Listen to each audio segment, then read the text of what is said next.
Welcome to my channel. Guys, जितने भी student 2023 में इंटरमीडिएट एग्जामिनेशन देने वाले हैं उनके लिए ये वीडियो बेहद इंपॉर्टेंट है। गाइस, जैसे आप लोगों को कल पता है कि आपका ऑफिशियल मॉडल पेपर जारी कर दिया गया है और उसी का मैं बिल्कुल आपको सही सही आंसर वो भी फुल्ली एक्सप्लेनेशन के साथ मैं इस वीडियो में बताने वाला हूँ। मैंने बहुत सारे यूट्यूबर को देखा जो आपको बहुत गलत गलत लगभग आंसर बता रहे थे लगभग इंटरमीडिएट एग्जामिनेशन में, और वो भी आपके लिए खुशी की बात है कि इस साल आपको भी 70 ऑब्जेक्ट दिया जाएगा जैसे कोरोना काल में एग्जाम लिया गया था। मैंने बहुत सारे यूट्यूबर को देखा कि उनके पास सही सही आंसर नहीं होता। मतलब अगर इंटरमीडिएट एग्जामिनेशन फिजिक्स में आपको 70 क्वेश्चन ऑब्जेक्टिव है तो लगभग उसमें से 10 क्वेश्चन गलत ही बता देते हैं। मान लीजिए कि अगर आप एग्जाम में जाकर टिक आउट कर देते हैं तो भी आप जानते हैं कि आपका सही होगा, लेकिन आपका आंसर वो बिल्कुल गलत होने वाला है। तो गाइज, इस वीडियो में मैं आपको बिल्कुल सही सही आंसर वो भी फुल्ली एक्सप्लेनेशन के साथ इस वीडियो में मैं बताने वाला हूं। जैसे कि आप देख सकते हैं कि ये इंटरमीडिएट एग्जामिनेशन 2023 का एनुअल है, उसका ये मॉडल पेपर है। तो चलिए गाइस, हम वीडियो को स्टार्ट करते हैं और आपको मैं line by line fully explanation के साथ इसका आंसर बताने वाला हूं। आप इसमें के और मैं आपको इसका पीडीएफ भी दूंगा। तो चलिए देखते हैं गाइस हम लोग का क्वेश्चन क्या है। तो हम लोग का क्वेश्चन जो फर्स्ट है वो ये है। अब आप यहाँ से खंड ए में देखिए क्या लिखा गया कि प्रश्न संख्या 1 से 70 तक के प्रत्येक प्रश्न के साथ 4 विकल्प दिए गए हैं, जिनमें से प्रत्येक का सही उत्तर सही विकल्प को ओएमआर शीट पर चिन्हित करें। किन्हीं 35 प्रश्नों के उत्तर दे। गाइस, अधिकतर लड़के उनको पता ही नहीं होता है कि 70 में से कितना ऑब्जेक्टिव को हम लोग को सही करना है और कितना गलत करना है। सॉरी गाइस, कितना हम लोग को टिक आउट करना है उन लोगों को पता ही नहीं होता। कितने लगे तो 60 कर देते हैं, कितने तो पूरा में पूरा करके आ जाते हैं। तो आप ऐसा गलती नहीं करेंगे। आप केवल 35 प्रश्नों को जो आपको सही सही आता है उसका ही आंसर करेंगे। तो चलिए गाइस, हमारा फर्स्ट क्वेश्चन है कि इलेक्ट्रॉन पर आवेश कितना होता है। तो ये तो कोई भी बच्चा जानता होगा, ये 9th 10th 11th 12th सभी क्लास के बच्चे जानते हैं। और आपका आसान प्रश्न भी है कि इसका आंसर 1.6 इंटू 10 के पावर -90 kg होता है, जिसका ऑप्शन बी बिल्कुल करेक्ट आंसर है। और आप मेरे स्क्रीन पर भी देख सकते हैं इसका राइट आंसर आपको फुल्ली एक्सप्लेनेशन के साथ दिया होगा। उसके बाद देखते हैं हम लोग का नेक्स्ट क्वेश्चन क्या है। दूसरा क्वेश्चन है, विद्युत क्षेत्र में किसी द्विध्रुव को घुमाने पर किया गया कार्य। विद्युत क्षेत्र में किसी द्विध्रुव को घुमाने पर किया गया कार्य। तो इसका आप मेरे स्क्रीन पर भी देख रहे होंगे कि मैंने सभी का स्क्रीनशॉट लेने की कोशिश की है ताकि आपको अच्छी तरह से समझ में आए। जिसका राइट आंसर आपका बिल्कुल बी ही सही होगा। W बराबर ME 1 - cos थीटा इसका राइट आंसर होने वाला है। उसके बाद देखते हैं गाइज हम लोग का नेक्स्ट क्वेश्चन क्या है। अगर आपको किसी भी क्वेश्चन में कोई भी दिक्कत हो तो आप हमें कमेंट बॉक्स के सहारे पूछ सकते हैं। हम आपके क्वेश्चन का आपके लिए पार्टिकुलरली रिप्लाई करेंगे। उसके बाद हमारा क्वेश्चन नंबर तीसरा है, किसी माध्यम का आपेक्षिक परावैधुता ER होता है। तो इसका राइट आंसर बिल्कुल ऑप्शन सी E बराबर E/ε0 होता है। इसका राइट आंसर यही हो रहा है। तो आप अगर आपको ये याद नहीं है तो आप याद कर लीजिए, ये आपके एग्जामिनेशन के लिए बहुत ही मोस्ट इंपॉर्टेंट क्वेश्चन हो जाता है। उसके बाद ये भी 2 नंबर क्वेश्चन, 1 नंबर को छोड़ दीजिएगा तो भी चलेगा। और ये भी बेहद मोस्ट इंपॉर्टेंट क्वेश्चन है आपके एग्जाम के व्यू से। यहाँ पर क्वेश्चन नंबर 4 है, संधारित्र के समानांतर संयोजन में जो राशि प्रत्येक संधारित्र के लिए समान रहती है वह है। तो इसका राइट आंसर बिल्कुल, मैं बहुत सारे यूट्यूबर को देखा कि इसका राइट आंसर गलत धारिता बता रहे हैं, लेकिन इसका राइट आंसर ऑप्शन सी विभवांतर होने वाला है। आप विभवांतर को ही टिक लगाइएगा। उसके बाद हम क्वेश्चन नंबर 5 देखते हैं। ये बिल्कुल आसान क्वेश्चन है, इसको कोई भी बना सकता है। एक तार का प्रतिरोध R है, इसे खींचकर इसका व्यास आधा कर दिया जाए तो तार का प्रतिरोध होगा। तो इसका प्रतिरोध सीधा उसको 4 गुना अधिक बढ़ जाएगा। तो इसका राइट आंसर यही 4R होने वाला है। 4R इसका राइट आंसर होने वाला है। आप बिल्कुल 4R पर टिक आउट कर दीजिएगा। इसको आप याद ही रख लीजिएगा क्योंकि ये बहुत बार रिपीटेड क्वेश्चन है। आप याद ही रख लेंगे तो ठीक होगा, नहीं तो आप इनका सॉल्व करने जाएंगे थोड़ा टाइम भी आपका लगेगा। और एग्जाम में टाइम का कितना महत्व होता है आपसे ज़्यादा कौन जानता है। उसके बाद हमारा क्वेश्चन नंबर 5 है, वायु में रखे गोलीय चालक की धारिता समानुपाती होती है गोले के। तो इसका राइट आंसर मैं बता दूं कि इसका जो फार्मूला होता है C बराबर 4πε0 इंटू आर। तो इसमें आर जो है वो रेडियस होता है, तो आप रेडियस त्रिज्या के समानुपाती होता है। आप इसे भी क्वेश्चन को याद रखिएगा। उसके बाद हम क्वेश्चन नंबर 7 देखते हैं। यदि समरूप त्रिभुज में यदि समरूप विद्युत क्षेत्र एक्स अक्ष यदि समरूप विद्युत क्षेत्र एक्स अक्ष की दिशा में है तो समविभवी होगा। तो आप ऐसे याद रखिएगा कि अगर एक्स अक्ष में होगा तो इसका आंसर वाई जेड तल होगा, और अगर ये वाई जेड होता है तो इसका आंसर एक्स जेड तल होता है, और अगर ये वाई जेड तल में होता तो इसका आंसर एक्स वाई तल में होता है। तो आप ऐसे ही करके जा सकते हैं, लेकिन इसका आंसर वाई जेड करेक्ट होने वाला है। आप वाई जेड को टिक आउट करेंगे। उसके बाद हमारा क्वेश्चन नंबर 8 है कि विद्युतशीलता का एसआई यूनिट क्या होता है। यह भी आपके एग्जाम के व्यू से बहुत इंपॉर्टेंट क्वेश्चन हो जा रहा है। आप मेरे स्क्रीन पर भी देख सकते हैं कि इसका एसआई यूनिट क्या होता है। तो इसका एसआई यूनिट बिल्कुल ही correct answer option A coulomb square newton -1 metre -2। तो इसका यही आंसर सही होने वाला है। उसके बाद यहाँ पर क्वेश्चन है 9 नंबर, मीटर सेतु की तार बनी होती है। यहाँ पर क्वेश्चन है मीटर सेतु की तार बनी होती है। तो इसका राइट आंसर जो होने वाला है वो है मैग्नीन इसका राइट आंसर होने वाला है। आप बिल्कुल मीटर सेतु मैग्नीन की बनी होते हैं। आप इसे सब्जेक्टिव के लिए भी याद रख सकते हैं, ये आपके 2 नंबर में भी आ सकता है। उसके बाद 10 नंबर क्वेश्चन है कि चुंबकीय प्रेरणा वेक्टर बी तथा चुंबकन की तीव्रता एम के बीच संबंध है। तो 10 का राइट आंसर आपका ऑप्शन डी वेक्टर बी बराबर mu naught H vector plus M vector, इसका राइट आंसर होने वाला है। अगर आप हमारी चैनल पर नए हैं तो प्लीज़ आपसे एक रिक्वेस्ट है कि आप हमारी चैनल को सब्सक्राइब करके बेल आइकन को ऑल पे जरूर सेलेक्ट कर लें। हम आपके लिए इतना मेहनत करते हैं, आप हमारे लिए इतना नहीं कर सकते, तो कर दीजिए सब्सक्राइब। तो हम क्वेश्चन नंबर 11 को देखते हैं कि 2 समानांतर दर्पण के बीच रखी गई एक वस्तु की प्रतिबिंब की संख्या होगी। तो ये भी आपके एग्जाम के व्यू से बहुत बहुत इंपॉर्टेंट क्वेश्चन हो जाता है। आप इसे याद कर लीजिएगा। इसका राइट आंसर इन्फिनिटिव अनंत होता है जब वो एक दूसरे के पैरेलल रखी हो गई हो समानांतर दर्पण। तो जो वस्तु की इमेज बनेगी, आप ऐसे सैलून में जाते होंगे तो आपको अनंत पिक्चर आपको देखने को मिलते होंगे। तो उसका मतलब ये है कि उस पिक्चर को आपके दोनों ऑब्जेक्ट के पैरेलल रखी गई है दोनों दर्पण, इसलिए आपको वह दिखाई दे रहे हैं। उसके बाद हमारा क्वेश्चन नंबर 12 बिल्कुल आसान क्वेश्चन है। किसी गोलीय दर्पण का पार्श्व आवर्धन एम हो तो अनुदैर्ध्य आवर्धन होगा। तो इसका राइट आंसर ऑप्शन बी होगा एम स्क्वायर, ये राइट आंसर है। आप इसे भी याद कर लीजिएगा, ये उतना इंपॉर्टेंट नहीं है। अब ये देखिए नया क्वेश्चन देखिए गाइस, भले ही आपका ऑब्जेक्टिव में डबल क्वेश्चन पूछा जा रहा है, लेकिन मैं आपको बता दूं कि क्वेश्चन थोड़ा डीपली यानी कि गहराई से पूछा गया है, इसलिए आप सभी कंसेप्ट को अच्छे से क्लियर कर लें, आपका क्वेश्चन एक भी नहीं छूटेगा। तो क्वेश्चन नंबर 13 है, ये बिल्कुल बहुत अच्छा क्वेश्चन है और आपके एग्जाम से भी बहुत ही अच्छा क्वेश्चन है। अगर किसी प्रकाश का किसी 2 माध्यमों में तरंगदैर्घ्य लेमडा 1 तथा लेमडा 2 हो तो स्नेल का नियम होगा।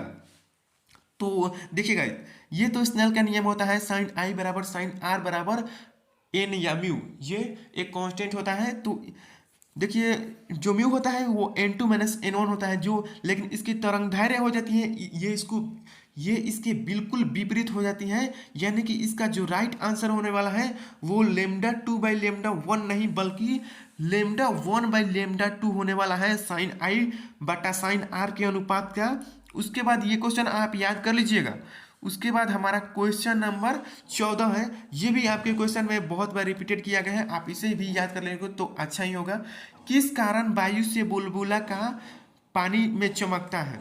तो इसका बिल्कुल right answer total internal reflection यानी कि पूर्ण आंतरिक परावर्तन करेक्ट होने वाला है। ये भी आपके एग्जाम के व्यू से बहुत इंपॉर्टेंट क्वेश्चन है। क्वेश्चन नंबर 15 देखते हैं। अगर आपको क्वेश्चन लग रहा हो कि हम थोड़ा स्पीड में चल रहे हैं तो आप क्वेश्चन को 0.75 एक से स्लो करके देख सकते हैं। इसके बाद हमारा क्वेश्चन है दो उत्तल लेंस।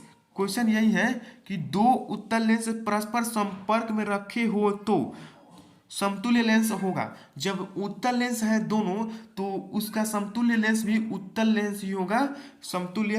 तो इसका राइट आंसर यही होने वाला है। और 16 नंबर क्वेश्चन है, मैक्सिमम लड़के इसमें कंफ्यूज हो जाते हैं, हम भी कभी कभी हो जाते हैं, लेकिन अभी नहीं हुए हैं। आप बिल्कुल आश्वस्त होकर इसका राइट आंसर मैं बता रहा हूँ, उसको याद रखिएगा। जब कोई श्वेत प्रकाश किरण किसी प्रिज्म से होकर गुजरती है तो किस रंग के लिए विचलन कोण का मान सबसे अधिक होगा। देखिएगा, इसमें आपका डाउट क्लियर कर दे रहा हूं। यहाँ पर विचलन का कोण पूछ रहा है। तो आप जानते ही हो कि जब कोई व्हाइट कलर यानी कि श्वेत प्रकाश किसी प्रिज्म से होकर गुजरेगी तो सबसे मैक्सिमम जो मुड़ेगी वो आपका बैगनी मुड़ेगी। तो विचलन का कोण तो वही ना हो गया जो सबसे अधिक मुड़ती है। तो इसका राइट आंसर ऑप्शन बी बैगनी होने वाला है। लेकिन जो सबसे कम मुड़ेगी वो रेड कलर होती है। और यही तरंगदैर्घ्य की पूछ दी जाए तो आपका राइट आंसर लाल होने वाला है, क्योंकि लाल का तरंगदैर्घ्य सबसे अधिक होता है, इसलिए उसको सिग्नल के माध्यम में भी प्रयुक्त किया जाता है। आप इसको याद रखें। इस तरीके से आपके एग्जाम में क्वेश्चन आता ही आता है। इस कंसेप्ट को आप अगर क्लियर नहीं हुआ है तो आप अपने बुक से क्लियर कर लें जरूर। उसके बाद 17 नंबर क्वेश्चन है, ये संधारित्र का फॉर्मूला ही पूछ दिया गया है कि आर त्रिज्या वाले गोलीय संधारित्र की धारिता होगी। तो इसका फॉर्मूला आता है C बराबर, इसका फॉर्मूला 17 नंबर क्वेश्चन का होता है KQ/R। तो K का आप मान रखेंगे तो 1/4 एप्सिलॉन नॉट, जिसका मान होता है 9 × 10⁻9 कूलम मीटर स्क्वायर। तो इसका ऑप्शन A C बराबर 1/4 एप्सिलॉन नॉट Q/R होगा। उसके बाद हमारा क्वेश्चन नंबर 18 है। ये भी एक रिलेशन है कि विद्युत द्विध्रुव के कारण अक्षीय तथा निरक्षीय स्थिति में विद्युत क्षेत्र का तीव्रता का अनुपात होगा।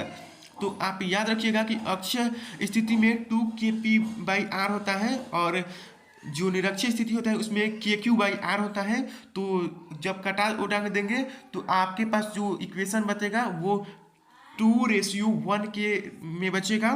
तो आपका इसका राइट आंसर 2:1 होगा। और 19 नंबर क्वेश्चन में देखा बहुत सारे यूट्यूबर इसको गलती ही बता रहे थे, लेकिन आपको इसका सही आंसर मैं बता दे रहा हूं कि आवेश पुनर्वितरण में क्षय होता है। देखिए, आवेश को न तो उत्पन्न किया जा सकता है और न ही इसको नष्ट किया जाता है। तो आवेश का तो ह्रास होगा नहीं, मात्रा में भी इसमें कोई चेंजेस नहीं किया। जब आवेश का ह्रास या उत्पन्न ही नहीं हुआ तो मात्रा में क्या इफेक्ट पड़ेगा, जो इसकी एनर्जी होता है उसी में इसका ह्रास या बढ़ जाती है। तो इसका आंसर यही होगा कि आवेश पुनर्वितरण में ऊर्जा का क्षय होता है। आप इसे याद रख सकते हैं। उसके बाद हमारा क्वेश्चन नंबर 20 है। हमारा क्वेश्चन नंबर 20 ये है कि समान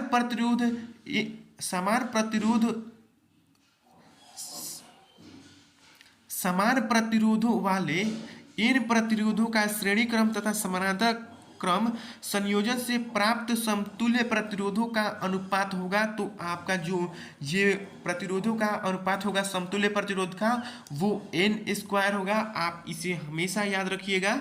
इसका इक्वेशन बहुत ही आसान है, आप चाहे तो बुक पलट के देख सकते हैं, ये बिल्कुल आसान है। उसके बाद हमारा क्वेश्चन नंबर 21 है। गाइस चलिए हम क्वेश्चन की रफ्तार को थोड़ा बढ़ाते हैं ताकि नहीं तो वीडियो बहुत लंबा हो जाएगा। क्वेश्चन नंबर 21 है कि जब एक विद्युत द्विध्रुव बंद सतह से घिरा हुआ हो तो बंद सतह पर विद्युत फ्लक्स का मान होगा। जब सतह घिरा है तो उसमें कोई भी विद्युत फ्लक्स नहीं होगा। तो इसका आंसर बिल्कुल A0 होगा। उसके बाद हमारा क्वेश्चन नंबर 22 है। टेंजेंट गैल्वेनोमीटर अधिकतम सुग्राही होता है जब विक्षेप कोण होता है। जब विक्षेप कोण आपका 90 डिग्री का होता है तब उसका अधिकतम सुग्राही होता है। आप इसे याद कर लीजिएगा। उसके बाद हमारा क्वेश्चन नंबर 23 है कि चोक कुंडली का शक्ति गुणांक होता है। आप इसे याद रखिएगा, ये आपके एग्जाम के व्यू से बहुत इंपॉर्टेंट है। तो इसका चोक कुंडली का शक्ति गुणांक होता है वो 0 होता है। आप ऑप्शन ए पर टिक लगा दीजिएगा। उसके बाद क्वेश्चन नंबर 24 को देखते हैं हम। 24 नंबर क्वेश्चन है, समान वेग से चलता आवेश उत्पन्न करता है। अगर कोई वेग आवेश है तो वो स्थिर है तो वो विद्युतीय क्षेत्र उत्पन्न करेगा, और चल रहा है तो चुंबकीय क्षेत्र, और कोई आवेश ये दोनों काम कर रहा है तो ये दोनों आवेश उत्पन्न करेगा विद्युत चुंबकीय क्षेत्र। इसका ऑप्शन सी बिल्कुल करेक्ट आंसर होने वाला है। 25 नंबर क्वेश्चन देखते हैं गाइस क्या है। ये कलर कोड ऑफ कार्बन से क्वेश्चन है। क्वेश्चन ये है कि एक कार्बन प्रतिरोध के अंतिम छोर पर बना बैंड सुनहला है, इसकी सहिष्णुता होता है तो इसका होता है जो ±20%। आप पढ़े ही होंगे, ये बिल्कुल आसान भी है। कलर कोड ऑफ कार्बन आप इसे अच्छी तरह से, आई होप हम जानते हैं कि आप इसे अच्छी तरह से पढ़े होंगे। तो इसका राइट आंसर ऑप्शन सी 20% होता है। उसके बाद क्वेश्चन नंबर 26 ये है कि फैराडे नियतांक होता है, तो इसका राइट आंसर ऑप्शन बी होने वाला है, कूलाम मोल इनवर्स। उसके बाद हमारा क्वेश्चन नंबर है 27, शक्ति रहित धारा का परिपथ होगा, तो ये आपका इसका जो राइट आंसर होने वाला है वो ए तथा बी दोनों होगा, यानी कि शुद्ध प्रतिरोध भी होगा और शुद्ध धारित्रीय भी होगा।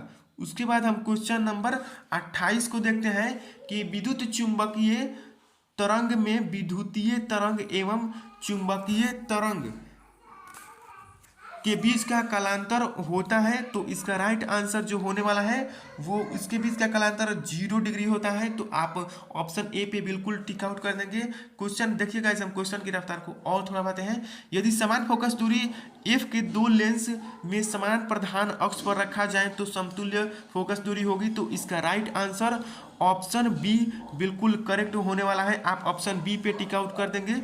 उसके बाद हमारा क्वेश्चन नंबर जो 30 है, एक उत्तल लेंस का ऊपरी भाग आधा काला कर दिया जाए तो उसके सामने रखी वस्तु के प्रतिबिंब की तीव्रता घट जाएगी। आप इसे सब्जेक्टिव क्वेश्चन के लिए भी याद रखेंगे, उसकी तीव्रता घट जाएगी अगर उसके सामने कोई काला वस्तु रख दिया जाए तो। उसके बाद हमारा 31 नंबर क्वेश्चन है, ये तो बच्चे जैसा सवाल है, ये आप भी बना देंगे। सामान्य मानव आंख के लिए स्पष्ट दृष्टि की न्यूनतम दूरी होती है वो 25 सेंटीमीटर होती है। ये तो क्वेश्चन हर साल पूछेगा, ऐसा नहीं, कैसा कोई साल नहीं होगा कि जिसमें ये क्वेश्चन आपको नहीं देखने को मिलेगा। उसके बाद हमारा क्वेश्चन है, उत्सर्जित फोटो इलेक्ट्रॉन की ऊर्जा निर्भर करती है, तो ये निर्भर करती है आपके जो प्रकाश की इंटेंसिटी है यानी कि तीव्रता है उस पर निर्भर करती है। 32 नंबर क्वेश्चन हो गया। 33 नंबर क्वेश्चन है कि अल्फा कण है, तो अल्फा कण है हीलियम नाभिकीय, ऑप्शन ए बिल्कुल इसका करेक्ट आंसर होने वाला है। उसके बाद 34 नंबर क्वेश्चन देखते हैं। 34 नंबर क्वेश्चन ये है कि ट्रांजिस्टर में पीएन जंक्शन की संख्या होती है, तो इसका right answer option B correct होने वाला है, यानी कि 2 होता है। उसके बाद 35 नंबर क्वेश्चन है कि ट्रांजिस्टर के धारा गुणांक अल्फा तथा बीटा में क्या रिलेशन है, तो इसका रिलेशन यही है कि 1/अल्फा बराबर 1/β-1। उसके बाद हम क्वेश्चन नंबर 36 को देखते हैं। अगर पहले के जो सिलेबस होता है उसमें आपको 42 क्वेश्चन पूछा जाता है, और आप हमारे चैनल पर रहें तो कृपया चैनल को सब्सक्राइब करके बेल आइकन को ऑल पे जरूर सेलेक्ट कर लें, ऐसा एक्सप्लेनेशन कोई भी नहीं करेगा। उसके बाद हमारा क्वेश्चन नंबर जो 36 है, 36 नंबर क्वेश्चन है कि तप्त धारा एमीटर में क्या रिलेशन जो समानुपाती होता है वो क्या होता है, तो इसका जो रिलेशन होता है वो धारा समानुपाती होता है विपेक्ष के स्क्वायर के, तो आप ये याद रखेंगे। उसके बाद क्वेश्चन नंबर 37 है। 37 नंबर क्वेश्चन ये है कि एलआर परिपथ का शक्ति गुणांक होता है, तो इसका शक्ति गुणांक होता है option C R/√R² plus omega square plus L square. उसके बाद हमारा क्वेश्चन नंबर 38 है कि निम्नलिखित में से किसका वेधन क्षमता मैक्सिमम यानी कि अधिक होगी, तो इसका जो उल्टा हो जाता है, इसमें गामा किरण पहले आ जाती हैं, तो आप इसको याद रखिएगा, आपके एग्जाम के व्यू से ये बहुत ही इंपॉर्टेंट क्वेश्चन है। उसके बाद हमारा क्वेश्चन नंबर 39 है। 39 नंबर क्वेश्चन भी बहुत मजेदार है। 39 नंबर क्वेश्चन ये है कि द्रव्यमान संख्या ए तथा नाभिक के त्रिज्या r के बीच का संबंध क्या है, तो इसका जो संबंध है वो r अल्फा a के पावर 1/3, यही इसका रिलेशन है। आप इसे अगर आप पढ़े नहीं है तो आप याद कर लीजिएगा कि यहाँ से आपके एग्जाम में 50% क्वेश्चन रहेगा ही रहेगा। ये भी आपके एग्जाम से बहुत मोस्ट इंपॉर्टेंट क्वेश्चन है 40 नंबर कि सूर्य की ऊर्जा का कारण है, तो ये नाभिकीय संलयन के कारण हुई होता है। आपके सूर्य का उतना मैक्सिमम जो उनका एनर्जी है। उसके बाद 41 नंबर क्वेश्चन है कि आपका 1 किलोग्राम मात्रा के तुल्य ऊर्जा लगभग होती है, तो ये लगभग बराबर होती है 10 की पावर 17 जूल के। आप इसे भी याद रखिएगा। उसके बाद क्वेश्चन है 42। अगर आपके पुराने पैटर्न पे आपको एग्जाम ली जाती तो आपको बस इतना ही क्वेश्चन देखने को मिलती, 42 नंबर क्वेश्चन ही। और उसके बाद आपका जो क्वेश्चन ये है कि पश्च अभिनत डायोड है। 42 नंबर क्वेश्चन का ऑप्शन सी फोटो डायोड इसका राइट आंसर होने वाला है। उसके बाद 43 नंबर क्वेश्चन को देखते हैं। इसे तो आप याद ही रख लीजिएगा तो आपके लिए बहुत ही बेहतर होगा। नैंड गेट का लिए बूलियन व्यंजक होता है, तो ये होता है कि A.B बराबर वाई। आप इसका व्यंजक एंड इसका जो फिगर होता है उसको अच्छी तरह से पढ़ लीजिएगा, क्योंकि इस चैप्टर से नैंड गेट या भी बहुत सारे गेट हैं, इससे क्वेश्चन रहेगा ही रहेगा आपके एग्जाम में। हम नेक्स्ट क्वेश्चन को देखते हैं। 44 नंबर क्वेश्चन है कि निम्नलिखित में से मानव नेत्र का जो विधन क्षमता होता है वो क्या होता है। तो 44 का जो ऑप्शन होने वाला है वो 60 सेंटीमीटर 60 सेकेंड होने वाला है इसका आंसर। उसके बाद हमारा 45 नंबर क्वेश्चन है कि नाभिकीय अभिक्रिया में संरक्षित राशियां हैं, तो इसमें जो संरक्षित रहती हैं वो उसका रैखिक संवेग आवेश भी चेंज होता है और कोणीय संवेग भी चेंज होता है। सॉरी मैं इसका आंसर मैं आपको गलत बता दिया। तो इसमें मैं आपको बता दूं कि इसका ये आंसर नहीं होने वाला है, उपरोक्त सभी होने वाला है। इसमें आवेश भी संरक्षित रहेगा, कोणीय संवेग भी संरक्षित रहेगा और रैखिक संवेग सभी संरक्षित रहेगा। तो इसका राइट आंसर ऑप्शन डी उपरोक्त सभी होगा। देखते हैं 46 नंबर क्वेश्चन क्या है।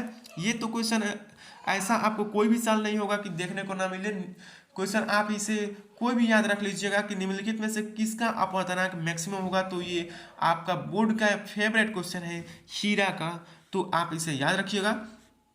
उसके बाद हमारा क्वेश्चन नंबर 47 है। 47 नंबर क्वेश्चन क्या है, चलिए देखते हैं कि दो प्रकाश स्रोत संबंध होता है जब उनके बीच का कालांतर नियत रहता है, रिमेंस कांस्टेंट नहीं बदलता है, तभी उनके बीच का कालांतर संबंध प्रकाश होता है। उसके बाद हमारा क्वेश्चन नंबर 48 है। इनके बीच का रिलेशन अर्धचालक में जो होता है वो बिल्कुल उल्टा है। आपको अर्धचालक के सिवा आपको इंसुलेटर या कोई भी होगा सुपर कोई भी, तो आपको ये सीधा सीधा देखने को मिलेगा, लेकिन इसमें आपको उल्टा देखने को मिलेगा कि गर्म करने पर अर्धचालकों का प्रतिरोध घटता है, बढ़ेगा नहीं बल्कि उसका प्रतिरोध डिक्रीज होगा, घटेगा।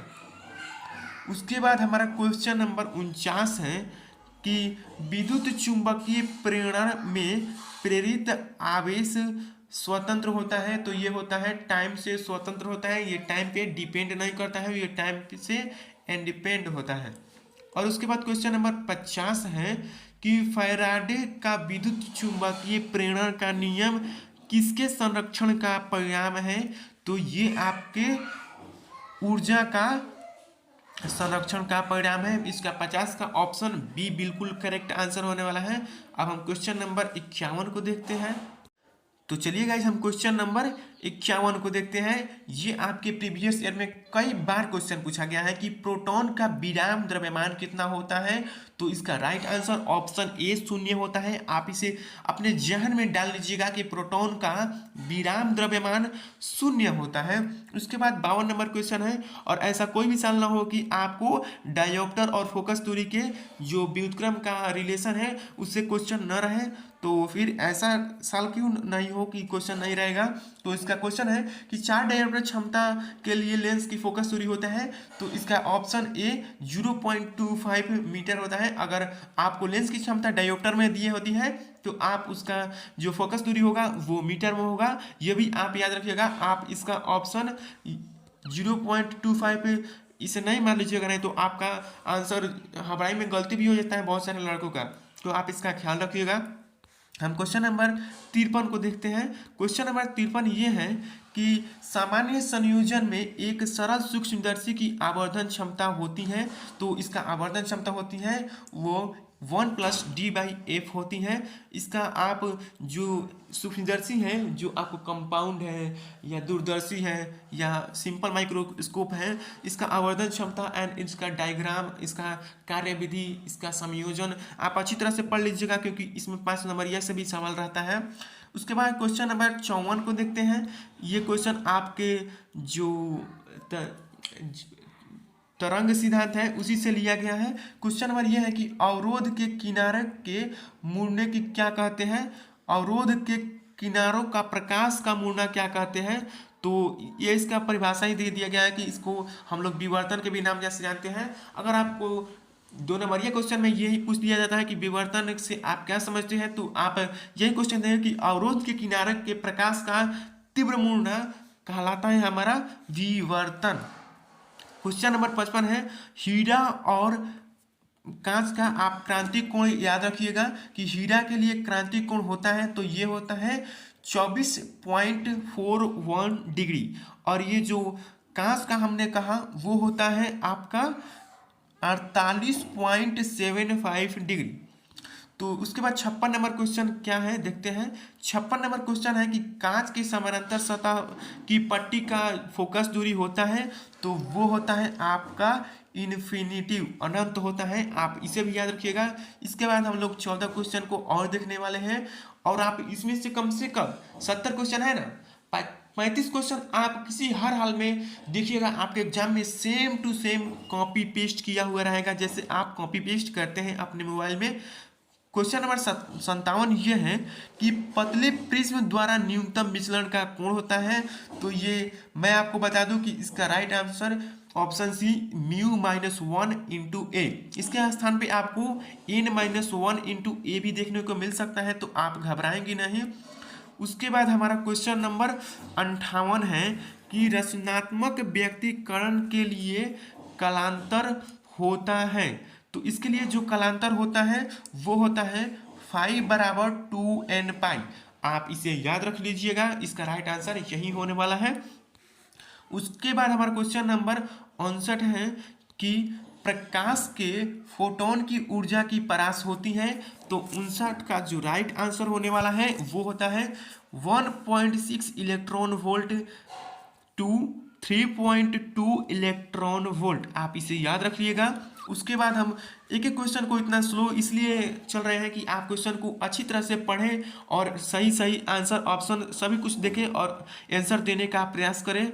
उसके बाद हमारा क्वेश्चन नंबर 60 है कि निम्नलिखित में से कौन सी घटना प्रकाश के कण प्रदर्शित का नहीं करेगा, तो ये करेगा आइंस्टीन का जो प्रकाश विद्युत प्रभाव है वही इसका प्रकृति को प्रदर्शित नहीं करता है। उसके बाद क्वेश्चन नंबर 61 क्या है, तो 61 क्वेश्चन नंबर ये है कि निम्न में से कौन सा कण विद्युतीय एवं चुंबकीय क्षेत्र एक साथ एक ही समय रहने पर अचर वेग से जा सकता है, तो इसका राइट आंसर फोटॉन होने वाला है। आप इसके एग्जाम के लिए बहुत ही मोस्ट प्रोबेबल क्वेश्चन है, आप इसे याद रखिएगा। उसके बाद हमारा क्वेश्चन नंबर 62 है। 62 नंबर क्वेश्चन 9th में आपको डिटेल्स में पढ़ना है, इसमें 12th में भी आपको डिटेल्स में पढ़ना है। क्वेश्चन आपका ये है कि नाभिकी की खोज किसने की, तो उनका जो अल्फा प्रकीर्णन है, उनका जो अल्फा कण है उसी में आपको अच्छी तरह से पढ़ना है कि इसका जो खोज किए थे रदरफोर्ड जी किए थे, जो उनका तरबूज वाले हैं वही उन्होंने नाभिक की खोज कर दी। उसके बाद ये प्रचलन में आ गया कि नाभिक का खोज रदरफोर्ड महोदय ने की है।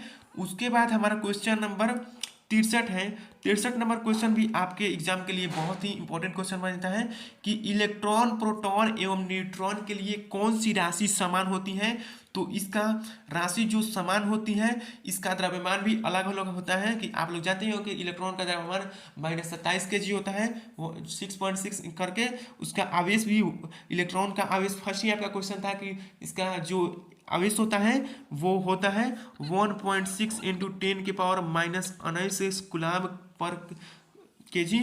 उसके बाद इसका एनर्जी भी अलग अलग होता है कि जब ये एनर्जी जो हाइड्रोजन स्पेक्ट्रम है आप उसमें पढ़े ही होंगे। तो इसका जो चेंज नहीं होता है वो होता है संवेग। संवेग इसका चेंज नहीं होता है, तो जो संवेग है जो इसका मोमेंटम है वो चेंज नहीं होगा। उसके बाद क्वेश्चन नंबर 64 है। क्वेश्चन नंबर 64 ये है कि एक प्रत्यावर्ती धारा का समीकरण I बराबर 50 साइन 100 पाई टी है तो विद्युत धारा की आवृत्ति होगी। तो आप इसका रिलेशन जानते ही होगा कि इसका जो इक्वेशन होता है I बराबर साइन ए साइन ओमेगा टी, तो उसको जब आप कैलकुलेट करेंगे तो आपको फाइनली मिलेगा 50 पाई। ऑप्शन ए बिल्कुल करेक्ट होने वाला है। उसके बाद हमारा क्वेश्चन नंबर 65 है कि जर्मेनियम का बैंड अंतराल इलेक्ट्रॉन वोल्ट में है। तो 65 का right answer option C 0.6 electron volt band अंतराल होता है जर्मेनियम का। उसके बाद क्वेश्चन नंबर 66 को देखते हैं।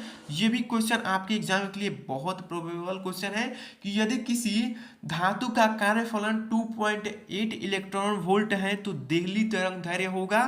तो इसका 66 का right answer option C 4433 angstrom होगा। तो आप इसे याद कर लीजिएगा। और मैं आपको फिर से बता दूं कि अगर आप हमारे चैनल पे नए हैं तो कृपया चैनल को सब्सक्राइब करके बेल आइकन को ऑल पे जरूर सिलेक्ट कर लें, ताकि हमारी कोई भी ऐसे ही इंफॉर्मेटिव आपके एग्जाम से संबंधित वीडियो आपको सबसे पहले पहुंचे। उसके बाद हमारा क्वेश्चन नंबर 67 है। क्वेश्चन नंबर 67 ये है कि ट्रांसफार्मर के क्रोड को परतदार किस लिए रखा जाता है। तो 67 का ऑप्शन ए इसका राइट आंसर होगा ऊर्जा क्षय कम करने के लिए। अब आपको जो 2 क्वेश्चन नहीं 3 क्वेश्चन और करना है।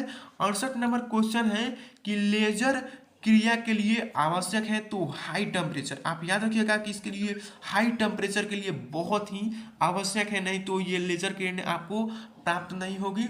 उसके बाद क्वेश्चन नंबर 69 है, यानी कि 69 क्वेश्चन है कि किसी अर्धचालक का तापमान गुणांक जो होता है वो 0 होता है। आप याद रखिएगा कि इसका अर्धचालक का तापमान गुणांक का मान 0 होता है। क्वेश्चन नंबर 70 और लास्ट क्वेश्चन है कि एक रेडियो एक्टिव तत्व की अर्ध आयु 1600 वर्ष है तो इसकी माध्य आयु क्या होगी। तो 70 का ऑप्शन सी 2400 वर्ष होगी।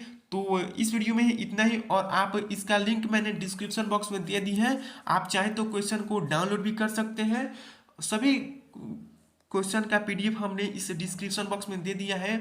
और आपको ये वीडियो कैसा लगे, आप चाहें तो इसमें से 2 नंबरिया क्वेश्चन भी देख सकते हैं। उसके बाद इसके नीचे आपको 5 नंबरिया क्वेश्चन भी दिया गया है कि द्विप्रिज्म क्या है, और समतुल्य लेंस से सेल्फ इंडक्शन से भी क्वेश्चन दिया गया है, साइक्लोट्रॉन और भी परमाणु की नाभिक से क्वेश्चन है। तो आप इसे अच्छी तरह से पढ़ लें, और संधारित्र के लिए बेलनाकार के लिए जो इक्वेशन प्राप्त करना है उसे भी आप अच्छी तरह से पढ़ लें, ताकि आपको एग्जाम में किसी भी तरह की क्वेश्चन को सही करने में सामना गलत ना करना पड़े।